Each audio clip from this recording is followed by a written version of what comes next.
cara cakap dia. Kadang-kadang orang yang tak sabar tu, ada pernah satu kes, saya pernah diugup bunuh. Kamilah apa untuk negara. Bismillahirrahmanirrahim. Assalamualaikum dan salam sejahtera, salam Malaysia Madani. Kembali lagi kita dalam Wejangan Santai episod 60 bersama saya, Prabet Pertahanan Awam Nur Maizatul Akmal binti Rosmali, hos anda bagi Wejangan Santai yang akan merungkai segala persoalan anda. Topik kita pada minggu ini adalah MERS 999. Tetamu jemputan kita pada minggu ini adalah Korporal Pertahanan Awam Nur Azura binti Daud dari APM Selangor. Okey, Assalamualaikum Korporal. Okey, Assalamualaikum warahmatullahi wabarakatuh. Korporal boleh terangkan sikit tentang apa latar belakang Korporal? Okey. Bismillahirrahmanirrahim. Allahumma salli sayyidina Muhammad wa sayyidina Muhammad. Okey, saya Korporal PA Nur Azura binti Daud, dah bertugas hampir 19 tahun di APM Kelang. Bermula sejak 2006 bertugas di Rescue 991 dan 2009 terus ke MERS, maknanya membantu. Mula-mula kita nak bermulanya MERS bukan mudah. Kita perlu setting, perlu training. Bila training tu bukan semua orang boleh faham nak buat melakukan. Macam mana nak jawab panggilan, macam mana nak serahkan kes, perlu kenal pasti. Sebab kami di Selangor ada 9 daerah. So PED tu perlu mengenali lokasi. Maknanya kita tak boleh nak hantar lokasi kes tu pada daerah yang, contohnya kes di Kelang kita hantar Kuala Langat. So itu macam tak profesional. Sebab tu tugas PED perlu ambil tahu lokasi, kenderaan tu perlu ambil tahu juga, kan. Maknanya kenal pastilah kenderaan tu. Memang kalau permulaan PED yang nak training memang takutlah. Tiba-tiba perlu banyak nak tahu lokasi 9 daerah tu. Lepas tu perlu kenal daerah pula tu.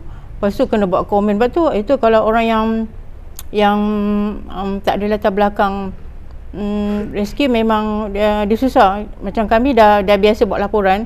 So kami komen tu memang kegemaran kami untuk buat komen setiap maknanya call card tu perlu ada komen yang baik lah. Dan komen-komen tu perlu juga boleh orang kata dibawa untuk ke mahkamah jikalau kes-kes yang berbangkit. Selama 19 tahun Korporal dalam APM ni, memang full time lah dalam APM atau sebelum tu ada kerja-kerja lain? Masya Allah. Saya pun tak sangka mula-mula saya nak mencuba je, tak sangka dah 19 tahun. Ni semua orang tak percaya. Saya cuba juga nak keluar kan.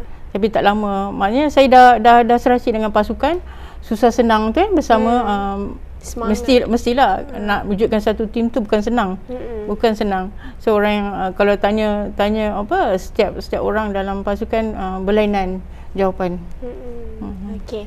Kita masuk pada topik kita. Okey. Korporal boleh terangkan secara ringkas apa itu MERS 99, bagaimana dan ia berfungsi? Okey, MERS 99 adalah Malaysia Emergency Response System yang digunakan oleh TM lah untuk mengendalikan menerima kes, maknanya membantu mengendalikan kes. Dan kita macam kita APM, kita terima kes tu kita akan serah pada kes kita. Kes kita selalunya kes khidmat bantuan kemanusiaan. Sebelum wujudnya MERS 99 ni, kami di rescue selalu terima kes kemalangan, kes medik, memang habit kita lah. So macam saya sendiri bila wujudnya MERS 99 rasa macam alamak dah tak boleh ambil maknanya kita kena fokus pada kes khidmat bantuan kemanusiaan kita, kes hula, kes tempuan, MSS kan. Semua panggilan saya nak terangkan sedikit lah. Semua panggilan orang awam akan, setiap orang awam menghubungi 999 dan panggilan tu semua masuk ke mana TM akan ambil lah. Dari situ mereka akan klasifikasikan kes sebenar, kes mereka dah telah terlatih lah. Mereka lagi yang kata lebih profesional. Mereka dapat klasifikasikan kes tu benar ataupun tidak. Bayangkan beribu-ribu panggilan dalam satu hari, panggilan palsu. Bayangkan kalau saya kadang-kadang saya imagine juga kalau saya berada di tempat mereka, adakah saya dapat melakukan, walaupun saya sekarang ni saya bertugas di MIRS. Di MIRS petugas dipanggil Professional Emergency Dispatcher, dan di TM kita panggil mereka Professional Emergency Operator. So berlainan PEO dan PED. So PEO akan menjawab semua panggilan dan mereka akan menapis panggilan sebenar, dan mereka akan salurkan kepada 5 agensi ni. Macam kita APM, bomber, hospital, polis dan APMM. Maritime lah. 5 agensi saja. Dan kes seperti biasalah, kes kita khidmat bantuan kemanusiaan memang sekarang ni memang top kes bula. Walau memang macam mana pun kes di bandar di Petaling Jaya, kes ular memang banyak. Jangan kita tak percaya. Kalau kes contoh pendalaman kampung-kampung sikit kan, macam Hulu Langat ke apa, mereka kurang sabar sikit menunggunya. Mereka akan selesaikan sendiri. Sama ada mereka yang paling sedih, mereka akan membunuhnya. Itu selalunya saya akan berkomunikasi dengan pemanggil. Bila saya bertugas lah, saya tak tahu orang lain bertugas, saya akan berkreasi kalau boleh jangan bunuh ular tu. So mereka mind dia orang bunuh sebab dia orang kata nak protect diri. Sebenarnya ular tu pun nak protect diri dia sendiri, protect diri dia. Of course lah, dia mungkin akan menyembur kan. Kita jangan usik lah, kita just perhatikan dia dari jauh kan. So orang awam ni panik. Orang awam perlukan jawapan daripada PED. PED perlu setiap hari perlu mengkaji macam mana setiap panggilan berlainan orang, berlainan fikiran, berlainan cara cakap dia. Kadang-kadang orang yang tak sabar tu, ada pernah satu kes, saya pernah diugut bunuh. Dia kata kes tembuhan saja. Kalau kamu tak datang lagi beberapa minit, saya akan datang. Saya tahu APM Kelang di mana. Saya tahu. Masa tu Allah bagi saya kekuatan keberanian. Masa tu PED lain semua dah bagi corporal. Jawab. Lepas tu saya pun jawab, tak apalah cik, saya hanya menjalankan tugas saya je. Tu pun pada cik nak buat apa. Lepas tu saya bila tim pergi dah selesai tugas, saya tanya tim, ada pemanggil cakap apa-apa? Tak ada apa-apa. Sebenarnya ada psikologi sebenarnya. Seorang PED perlu ambil tahu, kena ada ilmu, ambil tahu psikologi. Sebab bagi saya kerja kita memang untuk membantu menerima semua panggilan. Semua kita kena klasifikasikan. Yang setahu saya kita perlu kita perlu tidak boleh menolaklah, kecuali kes yang kita memang tidak ada peralatan. Sekarang ni alhamdulillah dah ada peralatan, kita cuba. Sebenarnya bagi saya cakap dengan tim lah, kenapa tak boleh buat, saya boleh buat. Sebab diorang tak boleh ni, sebab dia tahu latar belakang saya dari PICOT. Dari situ saya main peranan penting. Okey, saya akan teach diorang, okey macam ni kes ni, macam ni. So peranan besar seorang PED sebenarnya amat besarlah untuk pada pemanggil, pada petugas. Kadang-kadang sebab tu saya kata, saya selalu kalau training PED, masuk je pagar tu, tinggalkan semua masalah. Jangan bawa masuk dalam, sebab bila masalah masuk dan kita nak melayan kerana pemanggil, macam-macam, ada yang maki, ada maki apa semua. Kita tak boleh marah dia. Customer is always right. So kita kena jawab dengan kemahiran kita. Walaupun macam mana kita dihina, dimaki, dia apa pun, jawab dengan lembut. Sebenarnya dia orang macam mana pun, kes yang nak bunuh saya tu, saya jawab dengan lembut. Sebab tu dia macam cool. Kita tak boleh lagi cik nak bunuh saya. Kita nanti saya telefon polis. Tak profesional bagi saya. Sebab tu siapa yang berani untuk bertugas menjadi PED, dia perlu banyak ambil tahu. Jangan, bukan senang nak duduk di situ dan menjawab panggilan. Itu memang tapi kadang-kadang akan terdapat kes yang yang lebih mencabar. Ada sampai yang menguji mental ke? Ada. Ada yang paling dia agak lucah sikit lah. Agak lucah. Mula-mula dia kata minta bantuan, minta bantuan ular. Lepas tu dia kata ular tu ada kat dalam seluar dia. Lepas tu masa saya dekat, saya akan cut. Sebabkan saya berpengalaman, saya boleh dapat tahu orang ni betul, maknanya cara dia bercakap panggilan betul ataupun panggilan sebenar. Ya, daripada 2009 alhamdulillah hingga sekarang saya dapat banyak belajar lah cara mana panggil orang bercakap betul-betul minta bantuan ataupun main-main. Kalau sekiranya saya bagi contoh, sekiranya PD yang baru training Mesir, sudah tentu dia akan melata, apa ni kan, sudah apa cakap lucah-lucah macam ni. Bagi saya itu perkara biasa. Kita yang cara kita yang bercakap. Kita kena kontrol balik. Betul. Okay. Sejak bila sistem ni diwujudkan? Sistem ni wujud pada 2009, tak silap saya tak ingat tarikh, dalam akhir tahun 2009 wujudnya. MERS 999 dan sehingga sekarang. Antara agensi yang terlibat agensi-agensi yang terlibat dalam MERS ni apa dia? Agensi terlibat seperti yang agensi kerajaan yang terlibat yang paling famous lah, bomba, hospital, polis, kita APMM. Itu 5 agensi yang selalu berganding tangan untuk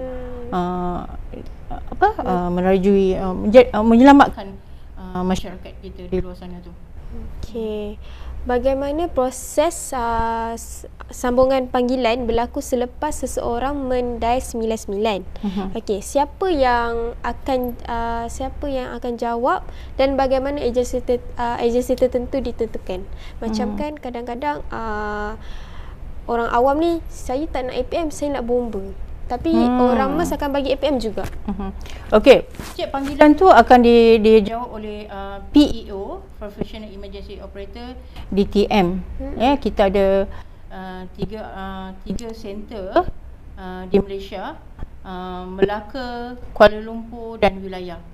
So tiga center ni yang menjawab panggilan, dan mereka akan menjawab contoh kes pemanggil minta bantuan kes ular, dia akan serah pada APM. The first panggilan mereka akan sambung kecuali request pada pemanggil. Dia kata bomba belakang rumah saya nak bomba. Itu masa tu RC tak boleh buat apa. Memang bagi saya, mula-mula saya sendiri sebagai petugas saya tak boleh terima lah. Sebab terlampau banyak sangat dalam satu hari tu, satu shift tu, kadang-kadang 100, paling banyak 160, 170 kes. Semuanya kes ular. So saya kata why not, you nak cepat. Kadang kita dalam waktu masa contoh 15 minit je 5 kes lokasi yang maknanya utara, selatan, barat kan. So kita tak boleh buat semua tu, kita perlu proses tu. Tapi pemanggil diingatkan 1 minit bantuan akan perlu tiba. So tu tugas PED untuk PED dan anggota yang ke lokasi berkomunikasi yang baik. Maknanya jikalau puan boleh tunggu, kami akan datang. Jikalau puan nak cepat, ada caranya. Puan boleh hubungi balik, call back 99 untuk sambung kepada pihak bomba. Itu cara kita. Kita tak boleh simpan puan. Kalau contoh tiba-tiba ular tu dalam rumah, yang contohnya tengah respon di Kelang, kes di Kota Damansara. So kita tak boleh simpan. Nanti benda tu akan berbalik pada kita juga. Macam kalau kita terima panggilan daripada RC, and then kita dah yang pikot ni dapat maklumat daripada RC, kita call balik pemanggil. Pemanggil cakap saya tak nak saya tak nak APN, saya nak bomba.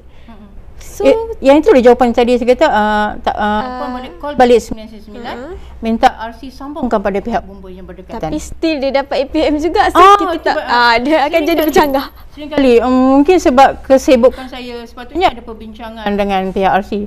Boleh setiap ketua shift boleh berbincang dengan pihak RC, mengatakan sebenarnya bukan semua orang boleh berani untuk berbincang. Tapi itulah sebab kepadatan kes saya tidak berpeluang untuk menelefon, menghubungi setiap RC untuk bercakap apa masalah kita macam tu. Sebab memang dia orang kata dia arahkan untuk APM je. So kita pun ada urusan kita sendiri, betul tak? So dengan contoh jarak, contoh ular di rumah di kota, ular di dalam rumah di Kota Damansara, kami masih di Kelang. So macam mana? So kita boleh pas untuk ke bomba juga kan? Sebab tu itu tugas kita juga. Okey, mententeramkan. Sebenarnya tugas kita kalau lambat tolonglah bagi kalau satu Malaysia dilihat perlu mententeramkan pemanggil. Sebab mereka tak tahu, sebab kita ni PED ni orang tak boleh lihat, cuma mendengar suara. Tugas kita untuk mententeramkan mereka. Macam kita tengok rescue di luar negara macam mana dia boleh ajar budak CPR. InsyaAllah kalau kita ada skill kita boleh membantu dengan cara macam tu. Kita pun nak segandingan dengan mereka. Betul. Kan kita ambil yang orang kata first step lah. Ya. Macam korporat sebut tadi, RC kita ada 3. RC Melaka, RC Kuala Lumpur dengan Sarawak. So macam Sarawak dia cover untuk belah sana je. Dia dia terpulang. Dia setiap panggilan masuk tu dia akan dia tengok mana busy. Mana tak busy dia akan masuk. Kadang kes kat Kelang kucing dapat. Kucing dapat. Macam lepas tu. Nanti kucing pas balik. Pas balik bergantung pada kes APM ke bomba ke dan seterusnya. Faham. Okey. Apakah maklumat penting yang perlu pemanggil beri supaya bantuan tu cepat sampai? Selalunya alamat yang tepat lah. Dalam kes alamat dan nombor telefon ni kadang-kadang ada perbalahan sedikit kerana kadang-kadang orang yang tolong call tu dia tak ada kat lokasi. Yang bercanggah sikit kan. Sebab kita pun faham, macam PED pun memang faham anggota yang ke lokasi sudah tentu akan pernah lokasi case by case.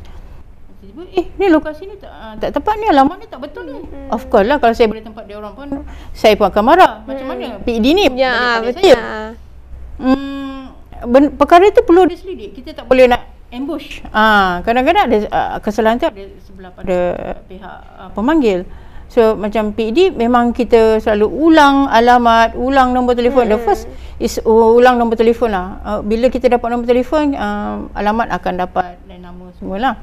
So kita tak dapat nombor telefon, memang kita ada kes yang bergantung macam tu, alamat nombor telefon tak dapat. So case to hold. Kita bukan apa, benda tu memang tak ada apa-apa bagi kita, tapi kita khawatir ada satu isu di belakang hari. Mungkin mereka ada hak untuk komplain. Kan. Saya pernah terima komplain tu, saya jawab dengan yakinnya. Saya kata saya hanya menjalankan tugas saja. Tuan, Datuk, semua saya cakap. Kita perlu ada keyakinan untuk menjawab sebenarnya. Bila kita tak ada skill tu yang kita apa nak jawab, tu yang mereka sebenarnya nak lihat kita, cara kita bercakap sebenarnya. Tak ada pun dia orang nak tu, dia orang tak adalah sampai saya pun tahu dalam hal ni kan. Tak adalah, dia kata sebabkan sedikit dia nak pergi ke Perdana Menteri, banyak kes dia orang nak attend. Okey, kita ke cabaran. Cabaran dia apa? Cabaran utama yang petugas pusat panggilan 99 ni setiap hari dapat cabaran apa yang paling common? Cabaran adalah kes-kes yang macam pelik-pelik, kes tikus. Dia tikus pun ada. Memang kita kata dulu boleh kita cakap kes di luar bidang kuasa APM. Tapi sekarang baru-baru ni saya ada bengkel dengan di IPPA tentang N9 tu kan. Kita tak boleh tolak sebenarnya. Kita cuba lihat ke lokasi, kita tengok keadaan macam mana. Kecuali kalau ada kes, ada 10 kes pula, takkan kita nak tengok kes 3 pula kan. Look situation. Jikalau tak ada kes, kita boleh pergi utamakan mana yang utama. Wak Imam pun macam saya tengok ada yang katak-katak. Katak lah macam itu tak apa. Kucing beranak di atas shilling pun. Itu sebenarnya bukan kes kita. Tapi disebabkan itu panggilan 99, kita perlu menjalankan tanggungjawab kita lah. Okey. Satu lagi, bagaimana Corporal menangani isu panggilan palsu atau gangguan yang semakin membimbangkan? Ada lagi tak dalam tahun ni? Ada. Saya boleh detect melalui percakapan dia, serius ataupun main-main. Nada dia. Nada. Saya macam mana saya nak cerita ya? Cik contohnya. Cik, saya nak minta bantuan. Itu macam dia pura-pura panik. Pura-pura panik. Sebenarnya pengalaman ilmu perlu di-combine sebenarnya. So pengalaman saya boleh dapat klarifikasikan setiap pemanggil tu panggilan sebenar ataupun main-main ataupun palsu. Alhamdulillah tak ada banyak kes palsu setakat ni. Yalah, dengan cara kita. Selalunya panggilan palsu tu dia beritahu apa? Dia bagi alamat, kita ke lokasi, tak ada alamat tu, tak ada. Kita tak jumpai. Sedangkan dalam sistem tu. Dari situ saya akan terus pergi ke RC untuk cek sistem cek dalam sistem dan blok lah. Kita tak nak ada 2-3 kali kes tu banyak dia panggilan palsu. Itu tindakan TM. Contohnya palsu, tindakan TM. Dia kan buat laporan pada pihak polis lah untuk tindakan panggilan palsu kan. Okey. Kita tak boleh biarkan. Okey, untuk inisiatif dan masa depan. Apakah adakah sistem ini akan dilengkapi dengan teknologi baru seperti GPS atau aplikasi mudah alih untuk mengenal pasti lokasi pemanggil? Sudah tentu. Sekarang pun kami sedang gunakan. Dulu kita terlibat dengan gun Gun sekarang pun gun masih pakai lagi kan sekarang? Gun masih pakai. Kita tengok lokasi jugalah. Pendalaman memang tak ada lain lah. Kita panggil kita nak lapor. Sekarang kita menggunakan WhatsApp canggih, lagi senang. Tugas kalau 12 jam kita tengok online je kan. Ada banyak online. Bukan nombor lain. Bukan lain kan. Memang kita kena fokus lah sebab mereka akan update segala kes. Contohnya daripada PICOT, PED akan tengok kes, kita akan type. Sebab selagi kalau PED tak type, nanti kes lain pula laporan, kita kena key in laporan tu akan dihantar ke IPPA setiap hari. Okey. Apakah perancangan masa depan MERS 99 untuk meningkatkan keberkesanan dan kecekapan perkhidmatan?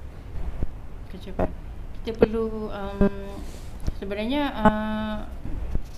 kita perlukan khusus skill untuk sebenarnya ketengahkan. Sebenarnya tak betul-betul ni PED memang kalau yang baru saya sebenarnya daripada 2009 hingga sekarang saya training ramai PED. Saya dapat klarifikasi ini betul-betul tidak untuk meneruskan komitmen. Dia setengah tu seminggu, sebulan tak sampai sebulan. Sebab apa dia kata bila contohnya kadang-kadang macam PED lama kita kena faham. Contohnya anggota dalam tekanan, contohnya kes ni ini alamat salah ni. So bila yang baru ni akan gentar. So mental koyak lah. Yang kami dah lama ni sudah biasa kan. Kalau kami menjawab itu satu benda tu tak berhabis bagi yang dalam baru. fikiran saya tugas terlaksana sehingga selesai. Habis tugas kita balik. Kita urusan masing-masing. Okey, apakah usaha yang dijalankan untuk meningkatkan kesedaran masyarakat tentang penggunaan MERS 99 dan tanggungjawab dia? Promo lah. Kita perlu promo lagi. Macam mana tugas kita. Kita tunjukkan kepada orang awam. Kita bukan ada satu kes. Sebab orang ni masyarakat ni tak tahu sebenarnya. Dia tak tahu kita ni kadang-kadang terima dalam 15 minit, kadang 10 kes. Macam tadi saya cerita balik tadi, kau nak utara ke nak ke selatan? Kalau pergi utara, selatan dah lambat dah. Contoh. So kita kena mengketengahkan pada masyarakat apa tugas kita. So bagi mereka pemahaman tentang apa tu 99. 99. Okey. Boleh tak Corporal kongsikan satu atau dua kisah benar dalam di mana sistem MERS berjaya menyelamatkan nyawa atau mencegah tragedi yang besar? Okey, ada saya berkongsi satu kes lah. Ini sebelumnya wujudnya Mesir 9 di tahun 2008. Masa tu panggilan tu saya yang jawab. Tujuan dia untuk membawa ke hospital dari tingkat 2 hingga ke bawah.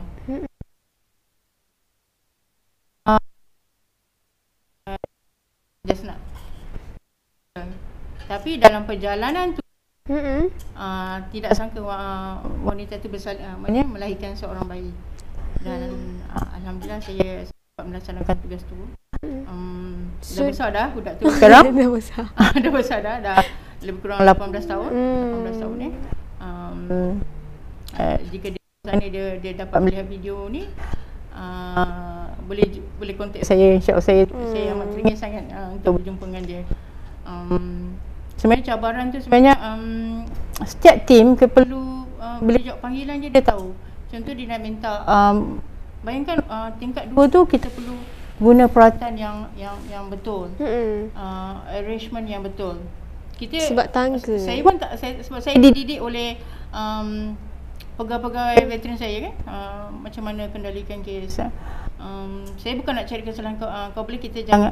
Tugas saya bukan cari kesalahan, tugas saya untuk membaiki keadaan. Tapi kadang orang boleh salah faham ya. Contohnya saya kata, saya tegur. Ni tak boleh ni. Jangan guna contohnya stretcher ni tak sesuai. Contohnya nak bawa turun mangsa menggunakan squat pressure. Sesuai tak? Kalau orang yang ada kursus dia sudah tentu tahu. Tapi pada masa tu pula tu saya menggunakan, itu cabaran untuk saya untuk menurunkan. Memang agak bahaya ya. Squat stretcher bawa mangsa wanita nak melahirkan anak turun ke bawah. Tapi masa tu memang keadaan tidak cukup masa-masa saya sebab patient pun dia kata cik saya dah tak tahan. Saya pun sudah tentu petugas akan panik. Lagi saya seorang perempuan, lain semua lelaki. Tapi alhamdulillah saya dapat masa saya fikir macam mana saya boleh kendalikan lepas balik tu. Saya penat kan, saya kata macam mana aku boleh kendalikan. Itu dari Allah. Allah Maha baik, Allah Maha memberi ilmu pada saya. Alhamdulillah masa tugas terlaksana. Boleh tak Kopral bagi nasihat sikit untuk penonton-penonton yang kat luar yang sedang tengok ni, tentang nasihat lah tentang MERS 99 ni. Nasihat saya pada pemanggil perlulah bersabar dan saya tahu orang yang dalam keadaan panik dia tak boleh tahan emosi dia tu, yang dia boleh memaki. Dan nasihat kedua saya, petugas perlu banyak bersabar. Customer is always right. So kita hanya menjalankan amanah yang diberi. Sebenarnya solution is cara untuk menyelesaikan segala apapun masalah is kita perlu ada skill dan pengalaman. Tiada tu siapalah kita.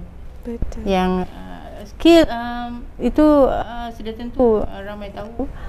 Kita perlu ada pusat latihan. Dari situlah kita yang kita memperoleh ilmu dari mereka.